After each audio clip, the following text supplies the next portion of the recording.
E começando a revisão do capítulo 27 de Boruto TBV, partindo de onde o capítulo anterior parou, o Demon, que estava segurando os pescoços de Sarada e Sumire, de repente as solta, dizendo que só dele querer elas não durariam um instante, nem perceberiam que já estavam mortas, deixando a Sarada surpresa por ele não tê-las matado. Foi apenas uma pequena ameaça, uma demonstração da diferença de poder entre elas e o Demon.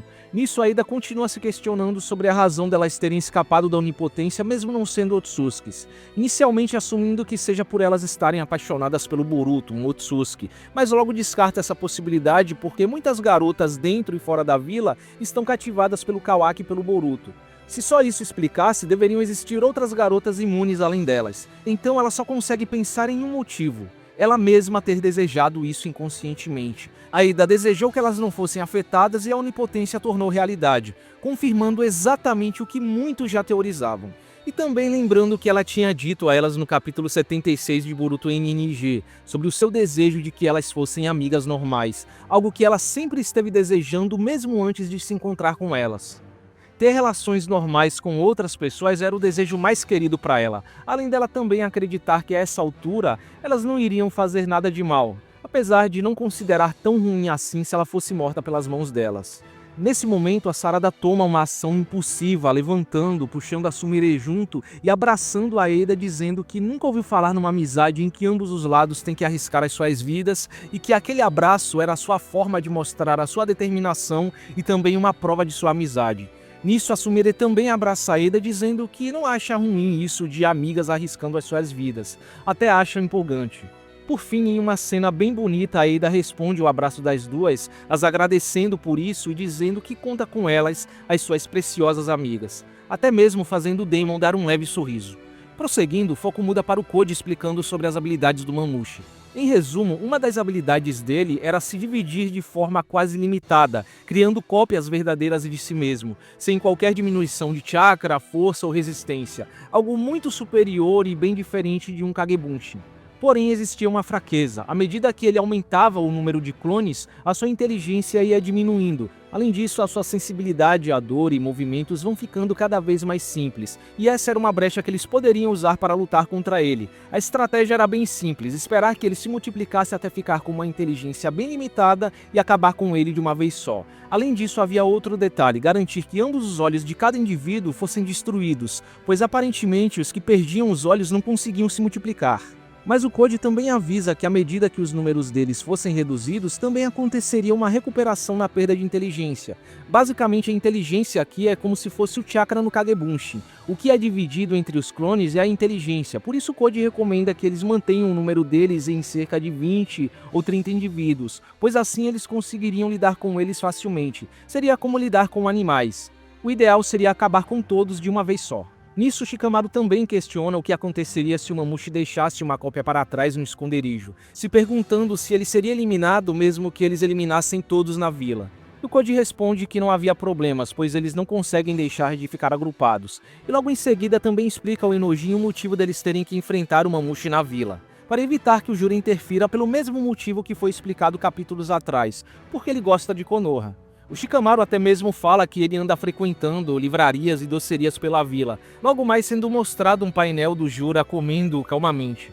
Em resumo, enquanto o campo de batalha for na vila, o Jura não aparecerá, nem mesmo se os seus alvos, Boruto e Himawari, agirem. Sendo assim, independente do quão limitado o Mamouche fique, ele evitaria instintivamente fazer qualquer coisa que contrarie os desejos do Jura, qualquer coisa que cause estragos à vila. Uma lógica que também valia para o seu alvo: mesmo que ele fique limitado, ele ainda teria a consciência de que a Aida é o seu alvo. Então a falta de cognição não afeta ele nesse sentido.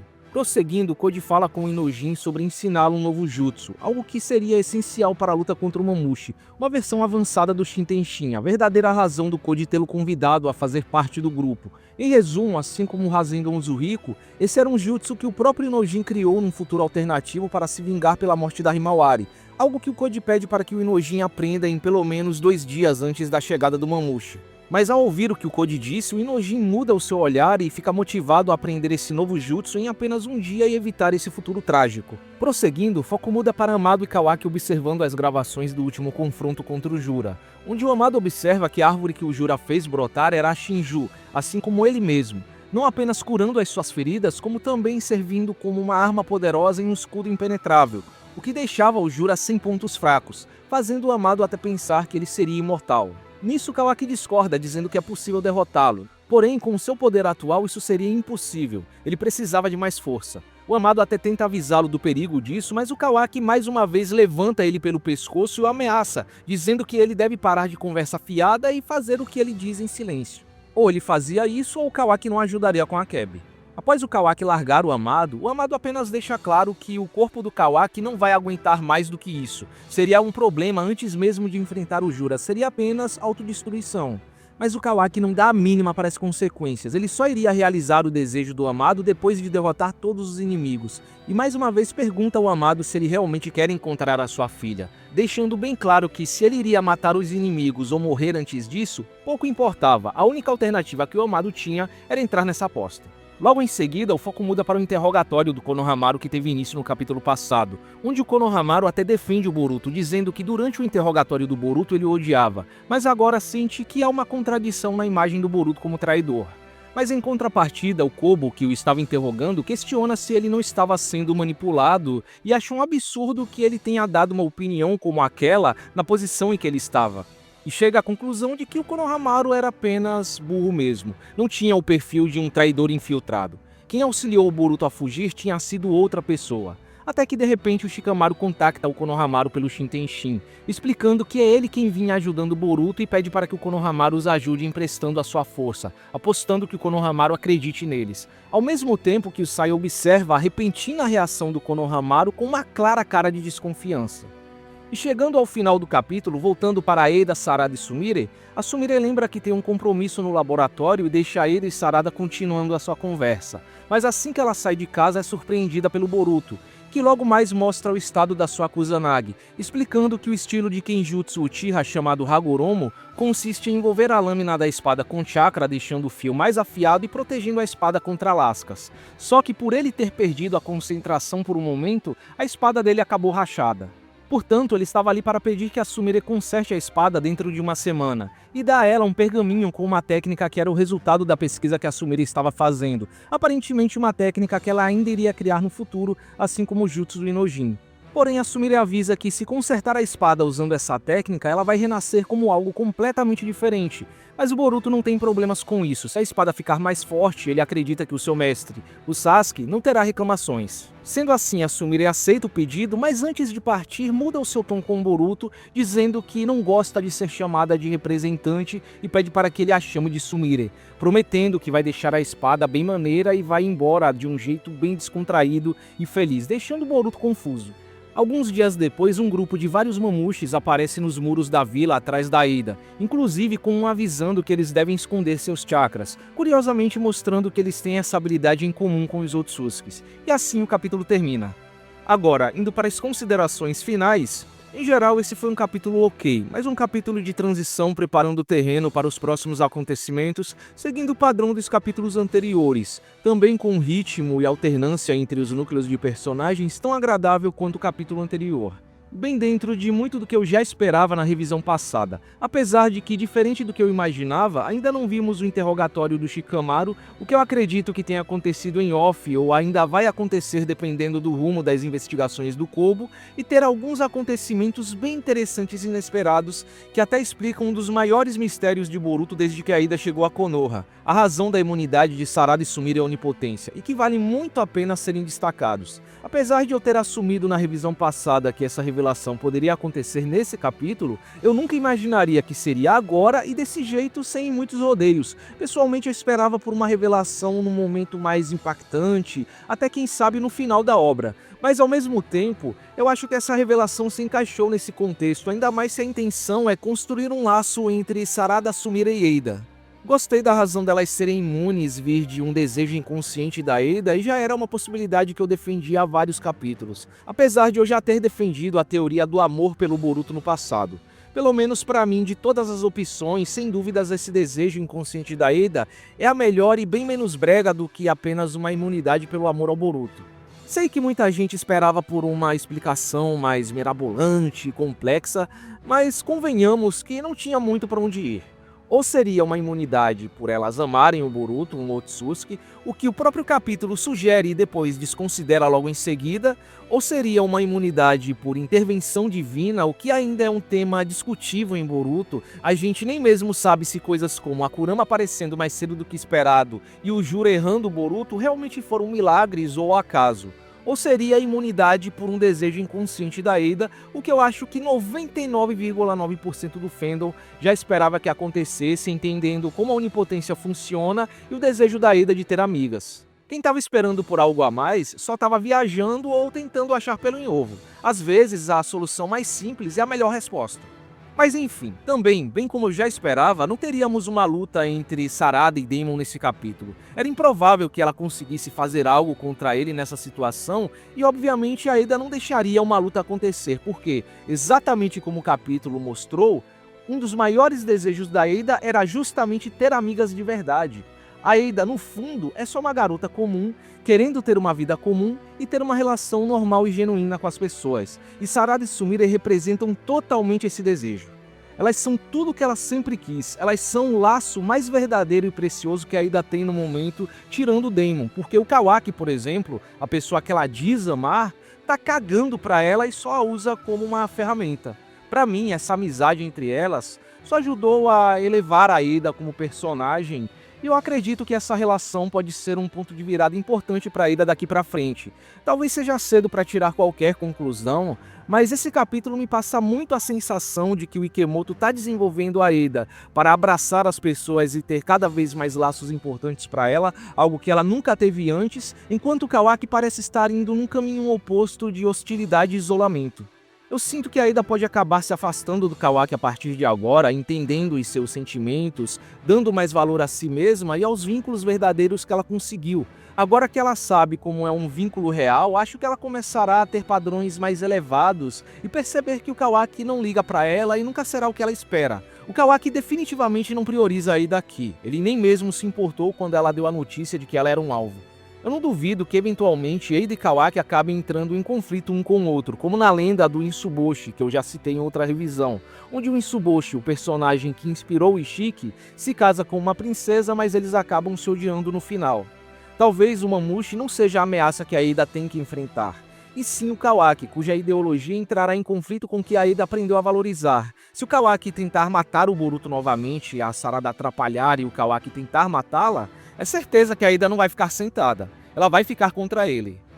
E até podemos dizer que o fato dela ter decidido ajudar o Boruto secretamente desde o começo, sem o Kawaki saber, já pode ter sido o começo dessa virada dela. No fundo, ela provavelmente nem ama o Kawaki de verdade, como ela diz, ela nem sabe o que é isso, ela tá apaixonada pela ideia de se apaixonar e não pelo Kawaki. E o cenário de um eventual conflito entre ele e Kawaki pode até ser a chave para reverter a onipotência, porque no momento em que o laço de amizade com Sarada e Sumire crescer no coração da Eida, superando o amor que ela pelo menos diz sentir pelo Kawaki, ou se ela se tocar que talvez nunca tenha amado ele de fato, no momento em que ela começar a priorizar totalmente suas amigas, pode ser que inconscientemente ela deseje que tudo volte a ser como era antes para o Boruto, pelo bem de suas amigas, para vê-las felizes e livres desse sofrimento que a própria Eida involuntariamente causou a elas. Como eu já disse na revisão passada, para mim a Eida tem cara de ser uma personagem que vai continuar na história até o final. Ela merece um final feliz.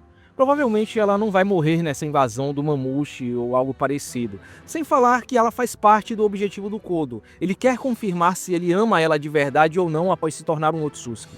Apesar de eu ver uma certa flag de morte para Eida em toda essa situação com Sarada e Sumire, o abraço entre Eida, Sarada e Sumire parece muito uma despedida da Eida. Seria aquele velho clichê básico de shonen, quando ela finalmente está conseguindo tudo o que ela queria desde o começo, amizades verdadeiras, perde tudo tragicamente numa morte dramática, mas feliz por ela ter realizado parte de seu sonho. Inclusive, a morte da Eida seria um excelente gancho para vermos a Sarada usando a segunda habilidade de seu Mangekyou.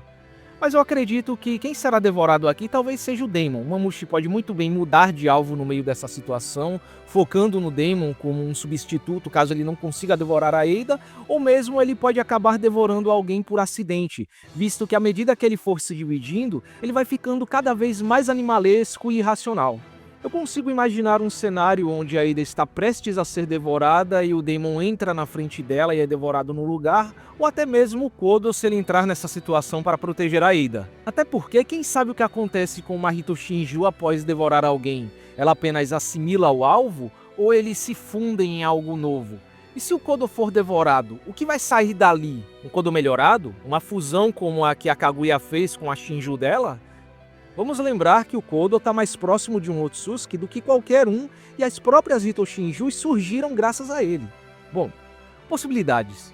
E falando no Mamushi, essa habilidade dele à primeira vista pode até parecer algo simples e pouco criativo, criar clones como já vimos tantas vezes em Naruto, mas eu vejo que num cenário de luta, com ele sendo o adversário, pode ser uma habilidade interessante para o autor criar uma situação em que vários núcleos de personagens vão lutar separadamente. Um ótimo artifício para dar uma importância para vários personagens ao mesmo tempo, ainda mais se tratando de um inimigo poderoso e não minions aleatórios como os Tsumeakas. Podemos ter praticamente todos os personagens da nova geração envolvidos aqui em diferentes locais da vila e lutando lutas que são realmente desafiadoras e difíceis, exigindo que eles mostrem tudo do que eles são capazes. Também um detalhe interessante sobre essa habilidade que me chamou a atenção é o fato dela depender que os olhos do Mamushi estejam intactos, sugerindo que talvez seja uma habilidade do Rinnegan do Mamushi, que ao contrário do que eu acreditava anteriormente, talvez não seja só um reflexo do Rinnegan do Jura, e sim um Rinnegan em si funcional. Mas o problema com essa possibilidade é que não vemos as outras Shinjus usando poderes do Rinnegan, a menos que a desculpa seja que eles não tiveram tempo o suficiente para usar essas habilidades ou eram inexperientes demais. Talvez essa seja uma coisa que o próprio Mamushi só aprendeu a usar há pouco tempo, até porque ele viveu mais do que o Ryu e a Matsuri. Ou simplesmente é uma habilidade do Bug mesmo, que tem os olhos como fraqueza, sem ter necessariamente a ver com Dojutsu, um daqueles jutsus com um pré-requisito específico. Eu também consigo imaginar como o Mamushi vai conseguir lutar contra o Daemon. Talvez não seja pelo Bug ter sido criado como uma espécie de counter de Ada e Daemon, como eu teorizei no capítulo passado, mas pela fraqueza dessa habilidade do Mamushi de perder a inteligência à medida que vai se multiplicando, se tornando uma vantagem contra o Daemon. Se a habilidade de reflexão do Daemon é baseada na intenção de matar, então os clones que chegarem ao nível de serem só animais movidos pelo instinto serão imunes à habilidade dele porque estarão atacando sem intenção de matar. Mas é claro, é apenas uma teoria. Pode ser que o Mamushi ainda tenha outras habilidades que desconhecemos e que sejam capazes de counterar o Daemon. Quanto ao Inojin e o seu novo jutsu que será decisivo nessa luta contra o Mamushi, nunca passaria pela minha cabeça que ele ganharia uma importância desse nível, sendo uma peça fundamental em toda a estratégia contra o inimigo atual, inclusive se tornando uma singularidade do destino juntamente com Boruto e Ada. Achei que ele iria se resumir a um substituto da Ino, tendo uma presença até que importante, mas bem mais passiva na história. Pra mim tá sendo maravilhoso ver como os personagens secundários têm um papel ativo no mangá desde o começo de NNG. Quase todos os personagens da nova geração, pelo menos os que foram introduzidos ao mangá, tiveram algum tempo de tela ou importância. Boruto TBV tá sendo mais equilibrado nesse sentido em comparação a NNG, onde Naruto e Sasuke tomavam todo o tempo de tela que em teoria deveria ir para a nova geração, já que a obra é sobre a nova geração. Boruto TBV tá compensando tudo isso. É justamente esse tratamento que o Inojin tá recebendo que eu gostaria de ter visto em NNG. Claro, considerando o ritmo e o pouco espaço que o mangá tem para desenvolver esses personagens. E para quem diz que o desenvolvimento romântico estraga um personagem, o Inojin tá aí para provar o contrário. Os sentimentos dele pela Himawari estão tornando ele um personagem cada vez mais interessante e corajoso. Bem diferente do Inojin sem sal e com uma personalidade merda que NNG nos vendeu. Ele traiu a vila por ela e está disposto a aprender um jutsu desconhecido em questão de um dia, só pelo que o Code disse, só pela vaga sugestão dela acabar morrendo num possível futuro. Eu não sei vocês, mas o Inojin subiu demais o meu conceito. Já sobre a habilidade dele, já que se trata de uma versão avançada do Shintenshin, deve ser algo capaz de controlar vários clones do Mamushi de uma vez só, superando em muito o Shintenshin da Ino, que conseguia controlar uns 2 Zetsus, algo que já era inédito naquela época para usuários de Shintenshin, que segundo Inuit conseguiam controlar uma pessoa por vez. Meu palpite é que seja algo que vai se aproveitar da fraqueza do Mamushi e vai transformá-la em vantagem. Acredito que o plano é deixar que os mamutes se dividam ao ponto deles ficarem extremamente burros, quase animais, e então fazer com que o Inojin controle alguns deles para atacar uns aos outros para causar uma reação em cadeia de lutas internas. Ou talvez controlar o mamute e forçá-lo a se multiplicar tantas vezes ao ponto dele entrar numa espécie de estado vegetativo pela baixa inteligência, tornando ele um alvo fácil. Os trechos do Kawaki do Amado e do interrogatório não tiveram nada muito de especial, mas há uns pontos que me chamaram muito a atenção. Primeiro, em relação a Kawaki e Amado, esse trecho ilustra muito bem o contraste entre Kawaki e Boruto em toda essa situação, onde o Kawaki quer poder a todo custo, agindo sozinho e em rumo à sua destruição, enquanto o Boruto está rodeado de aliados, dependendo das habilidades individuais de todos eles. Aqui o Kawaki se comportou como um verdadeiro vilão, fazendo chantagem e manipulação emocional no Amado, usando a filha dele como uma carta na manga para fazer o Amado obedecer. Não que o Amado não mereça, ele trabalhou pra cara, matou várias crianças, mesmo que indiretamente, e transformou a vida do Kawaki no inferno, mas definitivamente essas não são as atitudes que você espera de alguém que em teoria está do lado dos heróis e tem o Naruto como ídolo. Quanto mais o Kawaki quer ser forte, mais sinistra a sua personalidade se torna. Ele está cada vez mais afundando e indo para o lado de alguém como o Ishiki, justamente a pessoa que ele mais odeia, mesmo que talvez ele não perceba. Uma coisa que me surpreendeu e até eu achei suspeito foi o Amado não ter ganho nada com esse trato com o Kawaki e agora estar na palma da mão dele. Completamente impotente e prestes a ver o seu objetivo indo por água abaixo se o corpo do Kawaki não resistir a mais aumento de poder. Talvez mostrando o nível do desespero dele para ressuscitar a Akebi, disposto até a virar um capacho do Kawaki para isso e entrar num trato sem garantias, a menos que isso tudo seja parte de alguma manipulação dele, que ele queira que o Kawaki ache que ele está no controle, pois quanto mais instável o Kawaki se torna, mais o Amado pode controlá-lo. Eu não sei vocês, mas eu sinto que quanto mais o Amado vai sendo pressionado, mais ele vai tentar um tipo de plano B para ressuscitar a Akebi, ou obrigar o Kawaki a fazer o que ele quer, prometendo mais poder ou ameaçando alguém com quem o Kawaki se importa, por exemplo a Sumire, porque eu acho óbvio que a Akebi vai ressuscitar antes do final da obra e antes do Kawaki derrotar todos os inimigos. Mas por enquanto, se isso não acontecer, o que resta ao Amado é aumentar o poder do Kawaki sem riscos ao corpo dele. Talvez a melhor saída seja implantar células do Shibai no Kawaki ou despertar algum Shinjutsu das células do Shibai caso ele já tenha as células. Acho que esse é o próximo passo na evolução de poder do Kawaki. Inclusive, não sei se é só eu, mas eu sinto que após o Kawaki tirar o limitador, reconfigurar os status dele, ele não ficou necessariamente no mesmo nível do Ishiki. O Jura realmente é tão superior assim ao Ishiki? Às vezes eu acho que mesmo que o Kawaki tenha em teoria acesso a todo o potencial do Ishiki, ele ainda não tem domínio suficiente do Karma para conseguir usar todo esse potencial da maneira mais eficiente. Acho que o problema é que às vezes, nós como leitores pensamos que obter a experiência em batalha do Ishiki tornou o Kawaki exatamente como o Ishiki em poder bruto, mas talvez não seja assim. Em nível de comparação, isso pode ser algo como o que acontece com o Shenlong de Kengan Ashura Omega, onde um de seus clones adquiriu suas memórias de artes marciais, mas ainda assim perdeu para o próprio Shenlong quando tentou lutar contra ele porque ele não tinha a memória muscular, personalidade, criatividade e inventividade do original. Pode ser que o caso do Kawaki seja parecido, ele até pode ter o poder do Ishiki, mas ele não tem a alma do Ishiki para usá-lo da melhor forma possível. Com relação ao interrogatório, a reação do Sai ao Konohamaru me chamou muito a atenção. Parece que ele está desconfiando que o Konohamaru está se comunicando com alguém. Afinal, ele é casado com uma Yamanaka. Ele deve saber melhor do que ninguém identificar alguém que está recebendo uma mensagem telepática, só pela reação. Ainda mais se tratando do Konohamaru, que é tão pouco sutil quanto o Naruto. Não deve demorar muito para ele descobrir o que está acontecendo, mas eu diria que ele vai ficar do lado do Shikamaru nisso tudo, pois o Inojin também está no meio disso. A Ino quis sair disso tudo para proteger o Inojin, e o Sai vai querer colaborar justamente para proteger o Inojin. E agora parando para pensar, tudo parece ter sido premeditado pelo Koji.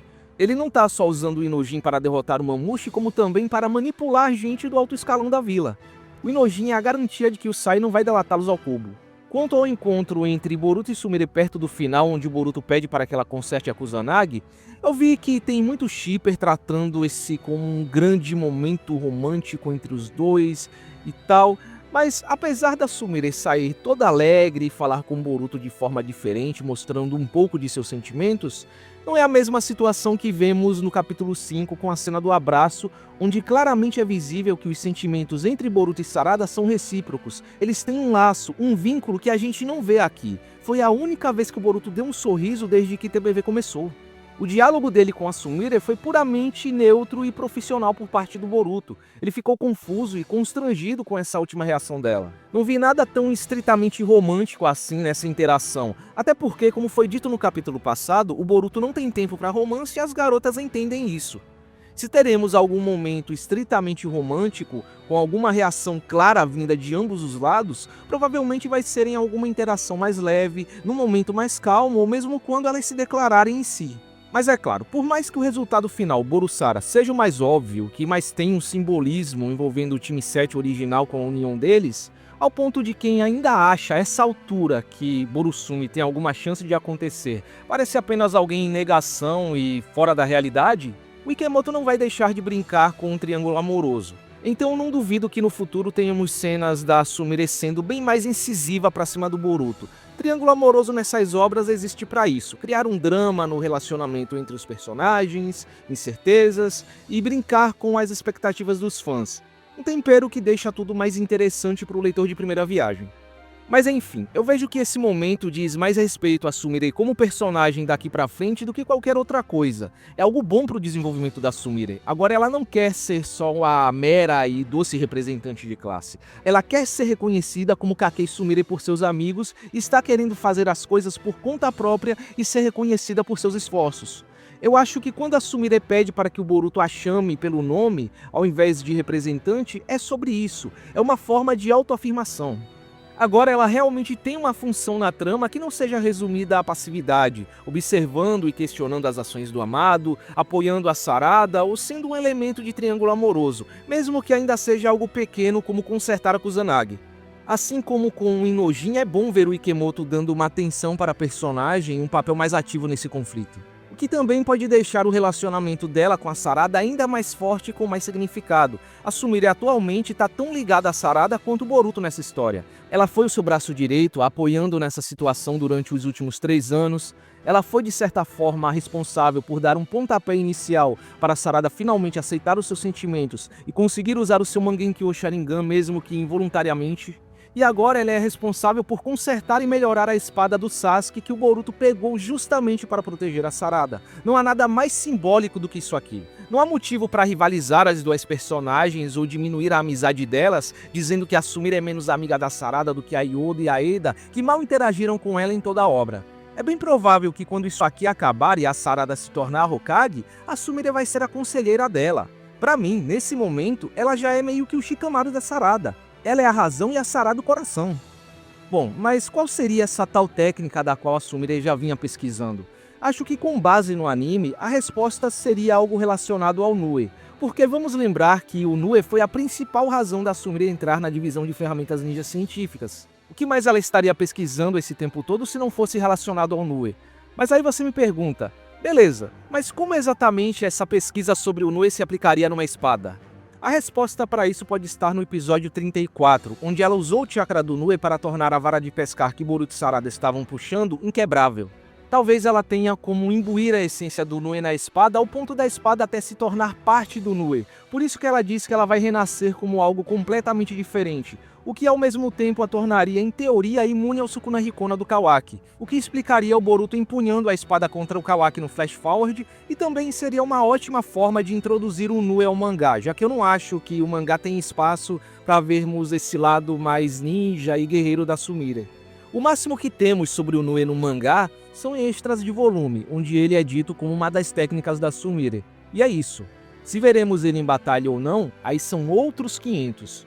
Por último, em relação ao desfecho do capítulo com esse salto de tempo de alguns dias e a chegada do Mamushi, pessoalmente eu não esperava que teríamos um salto de tempo tão grande assim. Tudo bem que no capítulo passado Code disse que o Mamushi atacaria em uma semana, mas eu esperava que esse capítulo mostrasse os acontecimentos entre esses dias e o ataque do Mamushi, como um interrogatório dos personagens que tiveram contato com o Boruto. Mas não, isso parece ter ficado em off ou para outro momento e todos os pormenores antes do ataque foram resolvidos nesse capítulo. O o que de certa forma pode ser algo proposital. Eu consigo ver esse salto de tempo como uma mina de ouro para o anime expandir. É o espaço perfeito para encaixar conteúdos originais ou arcos originais inteiros. Como eu já disse, parece que muita coisa em TBV está sendo deixada em aberto deliberadamente com a intenção de dar conteúdo para o anime expandir.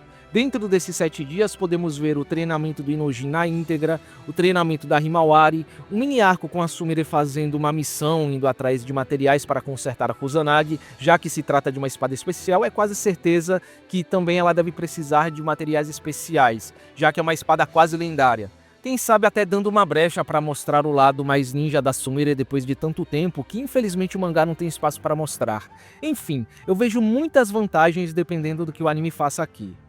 De resto, eu não tenho grandes expectativas em particular para o próximo capítulo. O foco deve ser a luta contra o Mamushi dividido pela vila, talvez envolvendo Kawaki, Delta e o time 10 que estão bem apagados há um tempo, e na explicação da estratégia usando o jutsu do Inojin. Mamushi encontrando a Eida, Boruto, Sarada e Himawari entrando no meio da luta deve acontecer lá pelo meio do volume 8 se essa luta durar uns 4 capítulos como é de costume para Boruto. Bom, então é isso. Espero que vocês tenham gostado da revisão e nos vemos no próximo vídeo.